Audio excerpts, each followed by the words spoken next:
Lisa Fearn is here from Pumpkin Patch Cookery. Hi, Lisa. Good morning. Should we have a little warm-up for you? Go on then. Right, Go with me. Nick, what did you say you had in your fridge? Yeah, there's a tray of some green olives, some feta cheese and some sun-dried tomatoes knocking around. Anything interesting for those? Oh, well, they're such nice ingredients. You just throw those together with a nice piece of salad leaves and a nice drizzle of olive oil, maybe, and some grated parmesan on top, a little bit of lemon. Salad's done. Salad done. A salad done. Who wants a salad at Christmas, Lisa? Come on. Well, I think we'll need the salad. Whether we want it is another matter. And Kim, you've got the classic in your fridge, Oh, I haven't you? have. I've got sprouts, carrots, bread sauce, potatoes, cold pork as well. You can't reheat pork, you see, can you? Well, you can, as long as you reheat food thoroughly. That's the thing to remember. And Yeah. also to add fresh ingredients to the existing, already cooked ingredients so that it sort of, livens it up a little bit. But most of that I would just throw in a pan and crack a few Fry eggs it on up. top and just pop it in the oven. Eggs on top? Eggs on That's a top, nice just idea. fry it through, Yes. make sure it's all heated through, make a few dimples in the top, break an egg in, pop it in the Pop oven it in the until, oven. yeah, How lovely long egg for then? bake. Just into, well, it depends how you like your eggs. If you like them soft in the middle, then just a couple of minutes, less than that, because obviously you've got the heat coming from the pan underneath, you've got the heat of the oven on top, and then you can just have your drizzly egg yolk on top. Lovely. Plenty of salt and pepper. Good. Oh, that sounds epic, Go doesn't for it? Now, if I have to choose when I'm coming after the show, Nick, you enjoy your salad, love. I'm off to Kim's house. There's still loads to come in the second hour of the show. Lisa's going to stay with me for the next half an hour. So whatever ingredients you've got left in the fridge that you wanted to dream up something wonderful with, get in touch now. 03 700 100 110 or text 81012. And then we've got this to do. That is Thelma Houston, Don't Leave Me This Way. This is the Wynne Evans Show on BBC Radio Wales. Delighted to say an old friend of the show is with us, Lisa Fearn from the Pumpkin Patch Cookery School in Carmarthen. Hi, Lisa. Hello. Thank you for coming up to Cardiff No on problem. the day after Boxing Day. That's fine. Are you going to take advantage and head into town after? I certainly am, yes. Going to cost you a fortune to do this show today. I've got 4 kids already there, so Oh, they're yes. in town already? Yeah, they are. Wonderful stuff. Right, Christmas is finally over. Yep. It's a weird time of year, but the big news is there will be a lot of food in people's fridges, won't there? There is. And apparently there's about 20, every family then throws about £28 of the food out after Christmas. Really? That's the sort of the statistic that's been bandied around. £28 worth of what you bought for Christmas will be binned. I've got some stuff in the fridge because I'm going away tomorrow. So I've got some stuff in the fridge that I'm eager to know what to do with because there's only so much you can eat in one meal. Exactly. Although but we have a I'll freezer, challenge it. don't forget. Yeah, but I'm wondering what can we freeze and what can't we freeze though? Well, cooked vegetables, I wouldn't bother. And you know what? At the end of the day, you have to remember the cooked vegetables are probably the cheapest part of the meal. So if you do have to throw some of those out, it's not the end of the world. However, the turkey was an expensive purchase. So that's something you can freeze, and turkey does freeze really well. But the secret is, don't freeze it on day 4 when you realise, I haven't eaten all this, now bring it in the freezer. And then you'll be suspicious when you take it out. Is this okay to eat or not? Freeze it. Look at on Boxing Day. Today now. Today. You've already missed Boxing Day. Look at it. If you don't think you're going to eat it in the next 3 days, straight into the freezer. Right, okay. You can slice the breast up and freeze them in little portions. What, in freezer bags? In freezer bags, or with a little bit of cling film, parchment paper, baking paper in between, so you can separate them easily. Oh, right, that's a Pop good them idea. in the freezer, in batches of the amount you'll need for any one particular meal. So if you're a large family, big bags full. If you're only a couple, then 2 or 3 slices, individually wrapped, and then you can take them out as you need them. Before we deal with the questions that are coming in, and if you do have a question for Lisa, 03 700 100 110, or text us right now 81012, or we're on Twitter at BBC Radio Wales. It all comes through to us and we can pop these questions to Lisa. I want to talk about what's in my fridge, if I may. Go on, I then. cooked an obscene amount of rice on Christmas Eve and it's still in the fridge. Right. Rice is one that you can get really bad food poisoning from. Yes, a lot of people are scared of rice. First of all, you've got to have cooked it well in the first place. If you cooked it and it went stodgy, then don't bother, because it's going to be equally as stodgy and not so nice to eat, 2 or 3 days later. You have to have cooled it down quickly.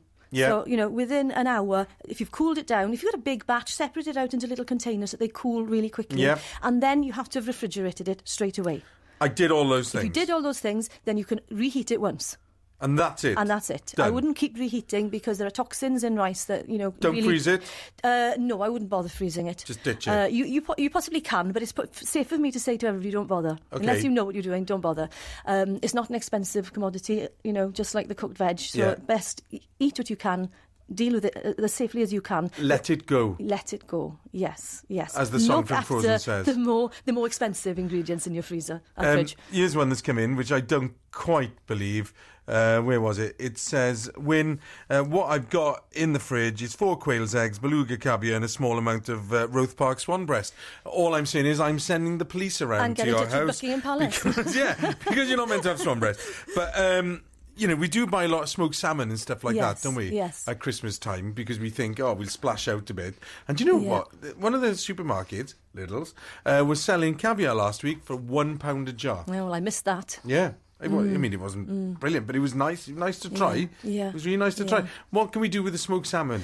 The smoked salmon, again, I would just eat it up. There's nothing wrong with a good traditional sandwich at the end of the day, or a toasted sandwich. And I was quite interested to see those quail's eggs there. Now, quail eggs make the most delicious little mini Scotch eggs. Do they? Boil them, literally, once the water boils, turn them off, take the shell off straight away, a little bit of sausage meat you've got left over, flatten it out, enclose your little egg in there and deep fry for, just a couple of minutes, and delicious. I mean, there was elements of that text that I'm sure are a joke, right? But we do splash out at Christmas, so we do have a lot of ingredients that we're not used to buying, like little quail's eggs perhaps, or like, smoked salmon and things like this, that we just don't know what to do. Isn't that right? Yeah. And of course, if you've got packets of smoked salmon that haven't been opened, the sell-by date is probably going to take you over New Year. So if you've got guests coming for New Year, nothing wrong with making some little blinis, these little teeny pancakes, a little bit of soft cream cheese, a little bit of smoked salmon, and a little drizzle of a sauce or dressing on top. Perfect little canapes or snacks or a posh breakfast, or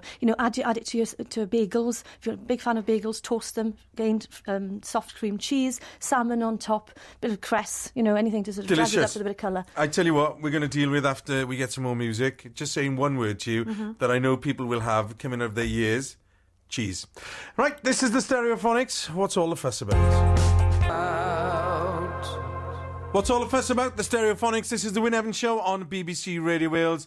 I'm with Lisa Fearn from Pumpkin Patch Cookery School in Carmarthen. We're talking leftovers. Right, we're going to go through some of the texts and tweets that have come in. Here's one that's come in: panna cotta, parsnips, stuffing, flat beer and pickled onion cheddar. That went well. Well, you can bin your flat beer. What was the first one again? Panna cotta, right, okay. parsnips. Yeah. Well, you can chuck those together, can't you? That'd be lush. Yeah, I guess. If you say so. Stuffing. What can you do with leftover stuffing? Well, you just eat it all of the time. It's my favourite. What, stuffing? Forget the turkey, it's the stuffing. Yeah. But no, again, brilliant in sandwiches. Add some cheese into a toasted sandwich. Also, crumble it over. Pies we haven't mentioned. If you've got ham left, or turkey left, or duck left, any meat, you can mix them together. I gave you a recipe, I think, of bang bang chicken or bang bang turkey. We've got that. The bang bang comes from the fact you hammer it. So basically, you shred it. So if you shred all your meats together, give it a bit of a fry up with some fresh onion, leftover vegetables, they are still leftover vegetables. A little bit of fresh onion in there to get a bit of crunch and a fresh flavour. And then, add some wine. You can add your flat beer if you like. Thicken it up with some spices. And then with things like stuffing and mashed potato, put it over the top. Got a lovely pie instantly. Wonderful. Shove it in the oven.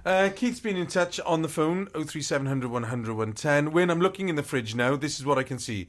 Good luck with this one, Lisa, okay? Some fresh pheasant, a duck carcass with the legs, one marrow, cheddar and some Stilton, mashed potato, 3 apples, half a pint of cream, bottle of wine, cola sweets, pint of custard and half a Christmas pudding.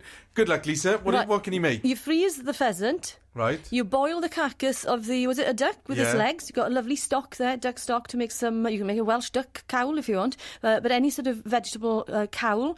The cola bottle shouldn't have been in the fridge in the first place. They won't go off. What else did he say? A marrow. You take the middle out, you fill it with brown sugar, let it drip for about 2 months. You've got a fantastic marrow wine ready for... I tried that, ended up on the floor. You have to put it in a good pair of tights before suspending it. Take my advice, put it in 5 pairs of tights. Then you might be all right. The mashed potato, as I said, is a perfect topping for a pie. Add a little bit of mustard through it, or fry up a leek that you've got, or an onion. Again, mix it through your mashed potato with some parmesan and mustard. Oh, nice. What else was there? What was the last one? The Christmas pudding. Now, what do we do with leftover Christmas pudding? Well, Christmas pudding lasts for a very long time. It's so rich with sugar and fruit and alcohol. It's basically preserved, okay? One could argue for a few years. But if you want to get rid of it, crumble it up with your fingers so that you don't put it in a food processor. You'll end up with just a mush. You want it crumbed. Melt some nice dark chocolate, something to contrast with the sweetness of the pudding, and then mix your Christmas pudding through the dark chocolate. You can add a drop of brandy if you like, and then just make it into little round balls. Bit of a messy job. Get the kids involved or get some gloves on. Into round little balls, and you've got yourself some sort of Christmas truffles. Oh, so we can even add a drop of cream if you think the chocolate's going to go too hard. Depends delicious. how much. I'm with that. Carol Cakes has been in touch. Wynne, looking in the fridge. Okay, she's been in touch on Twitter at BBC Radio Wales. I can see fish in batter, eggs, brandy butter. This is the brandy butter, the brandy sauce. Cheddar cheese. Now, there will be loads of cheese, right, in people's fridges, because we all think we'll have a nice cheese board, and we never get as far as the cheese board, okay? And unfortunately, she says some questionable celery. What is she going to do with all of that? Right, well, the cheese issue, one of two things. You've either not started it and you've got a fridge full, or you've started, you get those lovely big chunks, don't you? And everybody takes a little bit, and then you've got little odds and sods left at the end, and you think, what am I going to do with these? Grate them or crumb them, depending on whether they're really hard or soft, and mix them together. Add a little bit of that questionable celery, but chop it really, really finely, and maybe a shallot as well. Mix it in with the cheese, and then if you've got a tub of soft cheese, you add that and you bind it all together, and you can pop that. I wouldn't keep this for very long now, because of course you've got bacteria and things on all of these pieces of cheese, and you're making it into like a pate, and then you can pop it into a little ramekin and use it as a cheese pate for New Year on your cream crackers and all the rest of it. Also, nothing beats a cheese sauce.